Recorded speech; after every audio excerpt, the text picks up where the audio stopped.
been shot by you. Hey, I don't know when I'm gonna die, but I hope I'm gonna die by you. Hey, I don't know much about fighting, but I know I'm gonna fight for you. Hey, just when I ball up my fist, I realize I'm laying right next to you, baby. We ain't got nothing but love, baby. 'Cause darling, you got enough for the both of us. Hey, make love to me when my days look low. Pull me in close and don't let me go. Make love to me when the world's at war. Let our love heal us all. Let me let down my guard. Make love to me, baby. Yeah.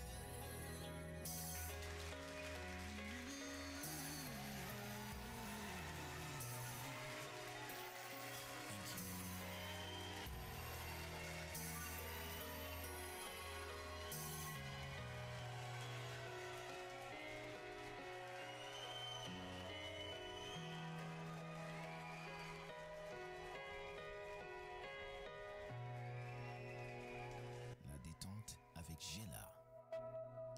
Et oui, c'est la détente, toujours la détente de 14h à 15h30.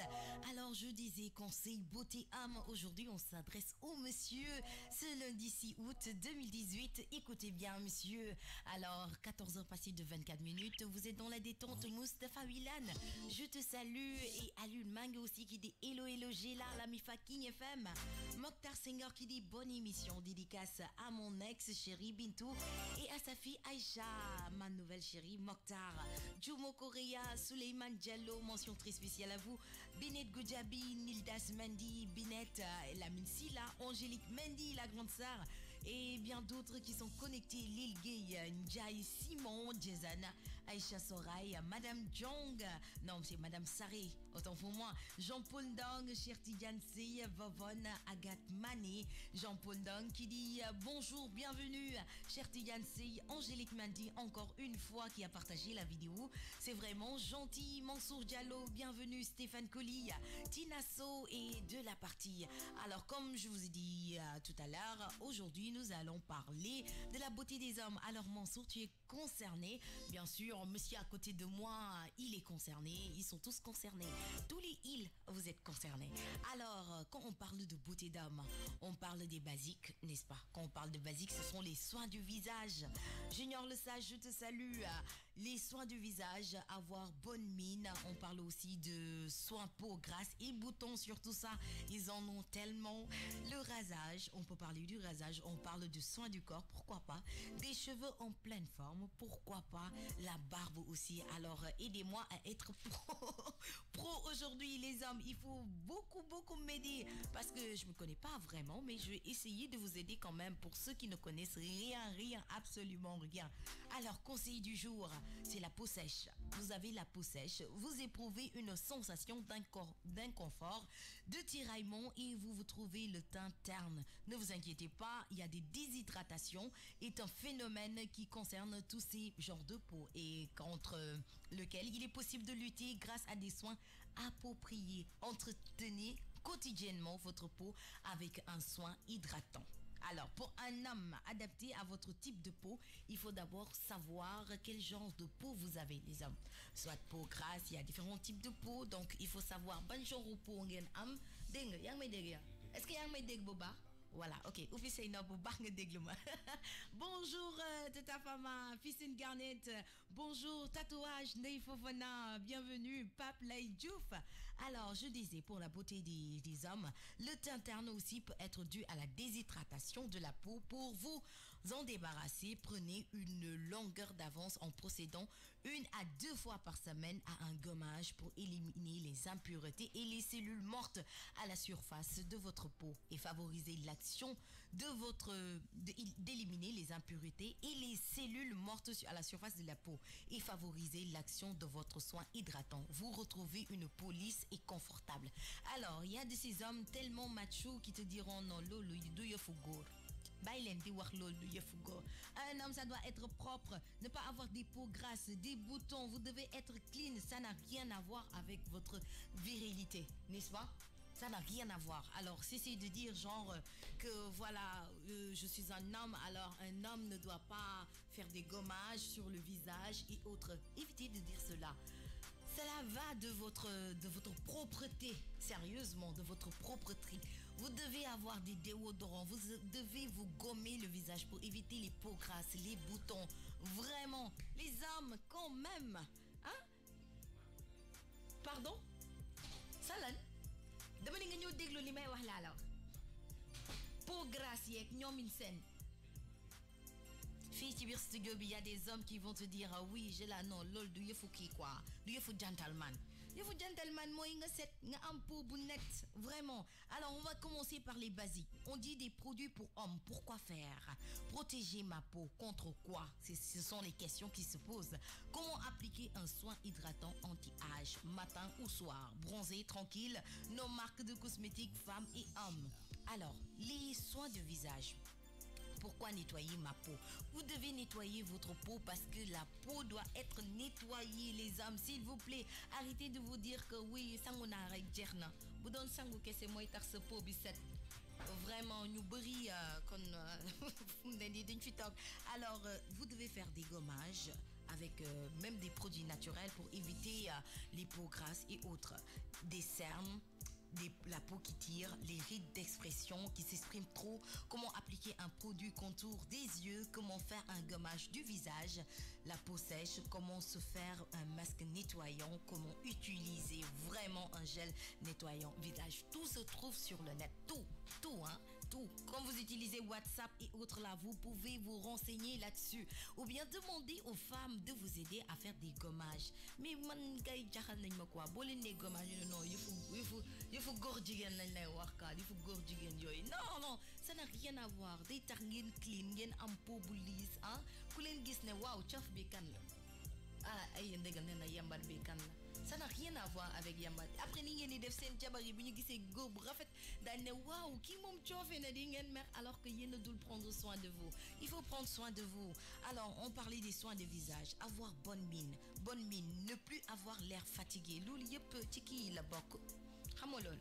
Booy def ay gommage ay affaires yooyu noonu. Tout ça te permet de ne pas être vraiment am kanam bu pâle, hein? Nga ne? Coono bi waaw.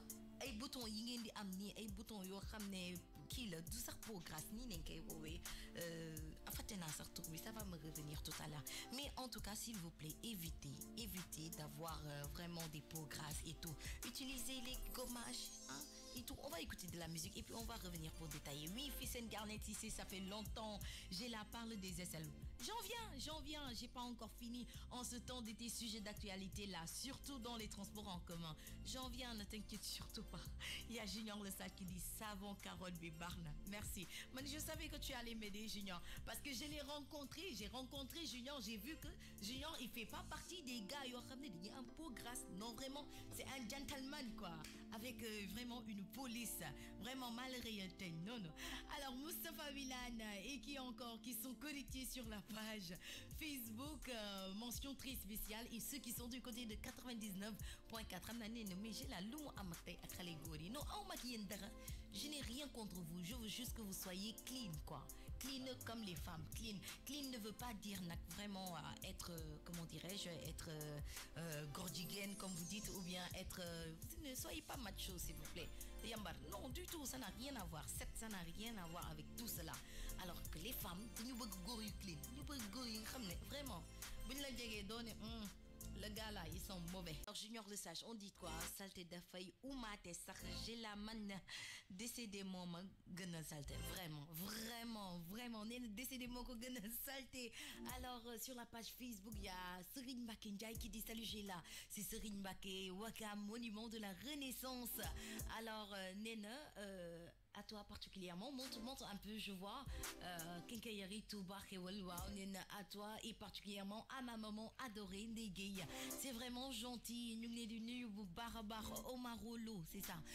Nene, man, mom, damala, noprek. Hey, man, le gana nop. Yagana, mam, digin job, faikidi, names, comment tu vas, Nakamo?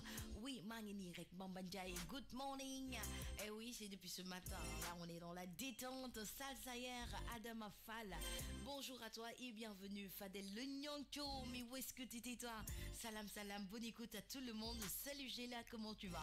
Je vais super bien. Alors, ce sont les réactions sur la page Facebook de King FM. Moustapha Willan qui dit: Géla, tu sais pourquoi les hommes ne prennent pas soin de leur visage? Ils se disent que chez les filles, la beauté d'un homme se trouve dans sa poche. et je suis pas d'accord avec. Je suis pas d'accord avec toi. Adam Afal qui dit qu'une famille en place, partagée au maximum. Ah oui, salut Moustapha Velane. Alors il y a 4 types de peau. Il y a mix, il y a normal et il y a quoi encore? Il y a grasse, oui. Il y a la peau grasse et il y a la peau... Attends, sèche, voilà, peau sèche, peau normale, peau mixte et peau grasse. Alors pour identifier ta peau, vaut mieux, je te conseille d'aller voir un dermato. Ce sera beaucoup plus juste. Mesdames, si dermato, on va voir le banjon au peau, un produit bar pour ta peau, comme par exemple hydrater ce peau pour des gommages et tout. Mais je te conseille aussi de prendre...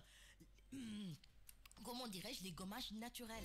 Là, tu risques pas de problème, quoi. Parce que quand tu prends, par exemple, bicarbonate avec du citron et n'en fais pas trop aussi, tu mets juste sur le visage 2 fois dans la semaine. Là, tu auras vraiment des résultats topissimes. Pour grâce, alors, Ramatoulaye Gay, Mokhtar Senghor, on doit mettre du citron dans nos aisselles. Ça aussi, c'est très bien. Philippe Da Silva, merci de te connecter. Qui dit, j'ai la basse on the air. Merci, Mohamed Fall.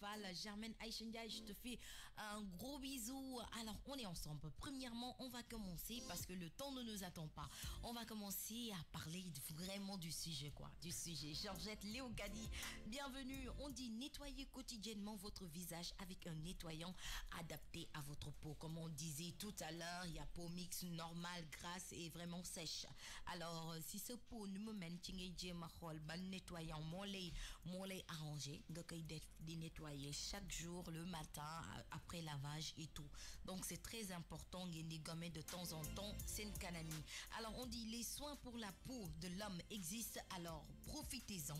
Optez au maximum pour un nettoyage le soir afin d'éliminer les impuretés et la pollution accumulée tout au long de la journée. Si vous avez en plus du temps, faites également ce geste à votre réveil. Vous éliminerez ainsi les impuretés et l'excès de sébum accumulé pendant la nuit. Nettoyez votre peau avec un gel moussant comme des gels nettoyants visage de Biotherme et tout. Vous connaissez, ça coûte pas cher, ou une lotion nettoyante. Alors, le gel nettoyant visage Face Wash élimine aussi en douceur les impuretés et l'excès de sébum. Sébum, moi, affaire yu weex yooyu ngeen di gis. Top, top. J'espère que yow amoo ko. Serge Kété, bienvenue. Alors, j'espère que amoo leen ko. Muy affaire yu weex yooyu ngi gis xale yu góor yi seen kanam yi bu ñu ñuulee génneel ma visage am. Génneel ma ñu xool ko ci digital bi gars yi gis ko. Un visage comme ça, hein, boo xam ne day am ay sébum yu weex tàll niin teg ci. Évitez cela, surtout boo amee peau noire, boo amee kii yooyu day feeñ carrément, donc c'est tellement vilain. Yàlla boo am peau grasse nag, c'est encore beaucoup plus vilain. Alors sama gars yi coofee leen tuuti waay. Alors deuxièmement, on dit appliquer un soin hydratant. Boo defee nettoyer quotidiennement sa kanam noonu ak lotion yi. Alors on dit d'appliquer un soin hydratant en adéquation avec votre âge et votre peau. Loolu yëpp boo demee ci dermato yi dañ leen koy wax, dañ leen koy expliquer. Alors Nicolas Faye qui me dit la chaleur reste le golden time de la peau grasse. C'est vrai, c'est le golden time de la peau grasse. Alors, ni am peau grasse, d'habitude, ils se disent que voilà, sama kanam day niin, donc du ma diw. Évitez cela. boo amee peau grasse il faut ngay nourrir sa kanam foog nga koy diw parce que loolu day mooy permettre peau grasse bi bañ a génn boo ko diwul loolu moo tax grasse bi day génn mais buy hydraté wu day tax doo am peau grasse loolu ñu bëri xamuñu ko pour ñoom seen kanam buy niin rek et bu ma indi jigéen de góor laa la wax tey je parle des hommes alors booy diw sa kanam même bu amee peau grasse di diw sa kanam dina permettre sa kanam bañ a def niin goog muy niin ak kii yu grasse yooyu muy génnee vraiment alors évitez cela ndeysaan ñu ngi ci tàngaay peau grasse yi dañuy sonn sama genre yi foo leen fekk ñu ngi fomp rek di fomp. On dit pour les hommes avant 30 ans il vous reste une marge avant de passer à l'antiride alors mais ne négligez pas la crème hydratante indispensable pour prévenir la déshydratation de votre peau pour les peaux normales ou grasses alors optez pour le soin matifiant qui font fait que sa kanam bi day mat xoolal bouton yi rek xoolal ma lii rek lii c'est vraiment vilain allez sur la page Facebook de King FM vous allez voir les images hein lii c'est vraiment vilain am ay tipi nii da ngeen koy xeex lii rafetul waay vraiment si vous avez de la peau sensible essayez plutôt les soins hydratants vraiment qui sont pas vraiment trop yu am ay acide ak ay produits chimiques et tout moo tax man leen utiliser leen produits naturels yi c'est mieux ay concombre utiliser leen ay tomates utiliser leen vraiment ay bicarbonate de soude yooyu yëpp da leen di aider ngeen am gommage en plus maintenant il y a des salons qui font que des soins de visage vous ne payez pas cher ça n'a rien à voir avec votre virilité je le dis encore et encore gars yi dañu fo nekk boo defaroo ba rafet rek tem ñu woowee la borom ñaari tur yi ay genre góor jigéen ça n'a rien à voir la propreté ça n'a rien à voir avec votre virilité alors dee leen def soin de visage dee leen sangu ba mu set après musique bi dañuy ñëw ci poxataan yi parce que xale góor yi fu mu toll nii moom ils sont infernales et j'en passe aussi il y a des filles il y a des femmes aussi en ce moment elles sont infernales aussi parce que dafa tàng comme ni ko gars yi waxee vraiment l'odeur dans les transports en commun et même si tali bi da ngay romb benn nit mais boo ko bu la rombaatee je pense que hôpital lañ lay fekk ndax lan et pourtant déodorant cheratu léegi 500 nga am déodorant 500 téeméer nga am déodorant donc ku xeeñ xasaw rek yow la neex on parlait des hommes, la beauté des hommes. J'ai oublié de vous parler aussi de la barbe.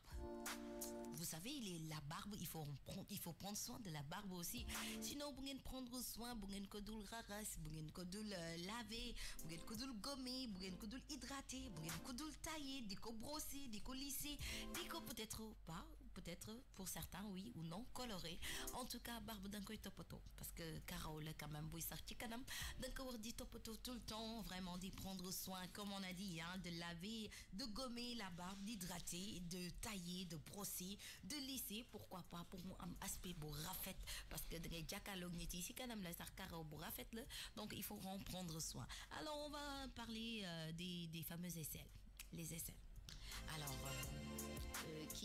comment il s'appelle encore waa ji toog sama wet Pape Jean voilà Pape Jean xale yu góor yi lu tax ñu bëgg xeet bu xasaw man xaw ma lu tax je sais pas vraiment ça vous dérange pas ou bien vous sentez pas moi je vous pose la question à savoir comment vous pouvez vivre ainsi ngeen toog noonu di xeeña noonu forox noonu te du ngeen ko yëg mais loolu déli la dañ ko waroon di tëyaate police dalay arrêter tëj la non mais attends parce que déodorant yi bëri nañ fi les astuces naturelles sont là alors pourquoi avoir des odeurs rasez vos aisselles rasez-les mettez du citron comme Mokhtar Senghor nu mu ko waxee nee na ma gel à citron baax na ci c'est vrai citron dafay génne lépp luy odeur alors boo amul xaalis su jënd déodorant xalaa mën nga jënd limon fukki dërëm nag ak limon 100 francs boo watee sa kaw poxotaan ba pare nga jël limon bi nga foote ko ci mais loolu doo xeeñ xasaw boo mënul jënd déodorant boo xam ne 500 lay jar am na déodorant 1000 francs am na loo am nga déodorant on t'a pas demandé d'acheter des parfums qui sont chers parce que c'est pas parce que dañu cher que ñoom rek ñooy xeeñ neex am na parfum 500 yoo xam ne day xeeñ neex boo ko defee boo taxawee ñëpp na waa ji mu ngi xeeñ neex même si tu sens pas vraiment Dolce & Gabbana mais on sait que kii xeeñul quoi vraiment évitez s'il vous plaît surtout dans les transports en commun vraiment chaque personne comme tu donnes war nga mën a di xeeñ neex c'est pas parce que yow maçon nga c'est pas parce que yow technicien nga wala yow c'est pas parce que yow lii nga ko waroo xeeñ neex ñëpp war a xeeñ neex wala c'est pas parce que nekkoo ci bureau que waroo xeeñ neex ay am na ñoo xam ne dañ leen naan sax diw yaram sax seddaay bi bu jotee pour ñu diw seen yaram yi sax problème la naan non loolu du yëfu góor mais quand même cessez d'être macho merci de nous montrer l'image là dans le digital cessez d'être macho les hommes xeet bu neex vraiment dafa bokk ci nit da nga war a di xeeñ neex hein alors cessez d'avoir des odeurs vraiment nauséabondes. Revient à nos moutons sur le digital. Monsieur Pape Jean, vas-y, on a envie de voir ces odeurs qui tuent. Ouais, ces odeurs qui nous font du sort, qui nous font tout ce que vous pouvez imaginer. Les hommes, s'il vous plaît, hein, soyez propres quand même, soyez propres. Hein, et aussi, c'est pas seulement les aisselles qui ont des odeurs, hein. Il y a aussi les pieds, vos chaussures. Ça aussi, vous pouvez utiliser les bicarbonates de soude. Ça vous aide aussi avec du citron. Ça vous aide à éliminer les odeurs de camembert. Ouh, si vous enlevez vos chaussures, vraiment, tout le monde est mort.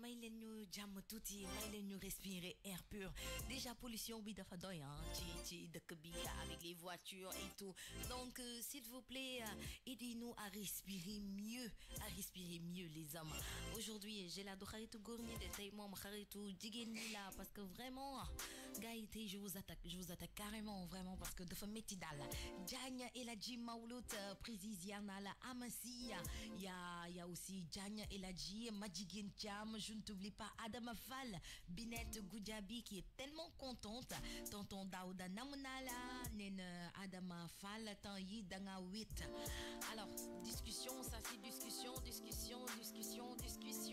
alors toujours Awa Diallo bienvenue et qui encore à Maman non attends ça ils sont en train de discuter un peu alors Amassi ngene jela nel Madjiguène mu bàyyi ma s'il te plaît Madjiguène bay jambour Binette Goudiaby Cheikh Faye digital lay wër non Cheikh Faye dafay seetu day seetu xam nga Cheikh Faye am na jabar donc day seetu instant yi bàyyi leen ko mu seetu instant yi Pape Jean moo fi nekk Pape Jean merci pour les images sur le digital ñu def faire face à la mauvaise odeur en tout cas s'il vous plaît les hommes aidez-nous à vivre mieux aidez-nous à respirer encore mieux voilà évitez tout ce qui est odeur parce que tout simplement c'est pas bon pour la santé yéen ci seen bopp c'est pas bon pour votre santé et puis pour ñeneen ñi tamit c'est pas bon pour la santé am na ku mer Awa Diallo di reetaan nii rek mel ni ku teggi natu dan Kamal Silla bienvenue à vous ça fait plaisir de vous voir comme ça en masse sur la page Facebook en tout cas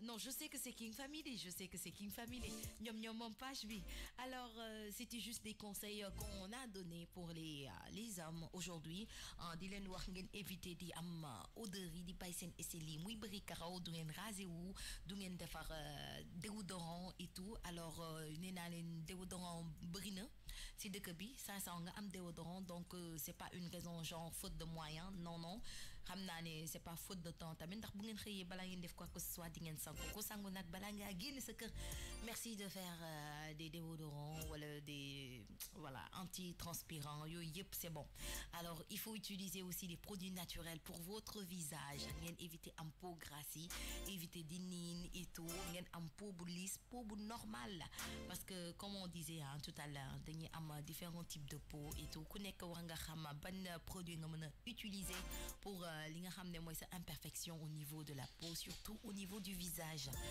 aussi les chaussures les camemberts faut faire attention il faut ngeen di bàyyi di sol dàll si vous avez des pieds qui sont toujours moites ngeen di éviter di sol yenn dàll yi pendant longtemps surtout borom óol yi am na benn waay buy sol óol fii si biir kër gi si mbee óol yi ñëpp a daw je vais pas dire son nom mais en tout cas faites très attention mën ngeen utiliser ay produits naturels comme par exemple bicarbonate nee naa leen bicarbonate dafa baax pour lépp da ngeen koy utiliser pour votre votre visage pour tanki pour les bicarbonate de fait efficace en plus c'est pas cher allez à la pharmacie bu ngeen demee dafa am bicarbonate alimentaire am bicarbonate boo xam ne moom may permettre nga def say gommage et tout donc bicarbonate boo ko defee say tànk di nga éviter wala poudre am na ay poudre talc yu ñuy jaay et tout yoo xam ne day permettre tamit taux camembert ngeen di gommer seen tànk yi xam ngeen tànk lañ koy gommer ngeen di def soin des pieds pédicure di bomb seen tànk yi ba mu set balaa ngeen di sol kawas di nekk ak dàll bi pendant des heures et des heures alors nous allons écouter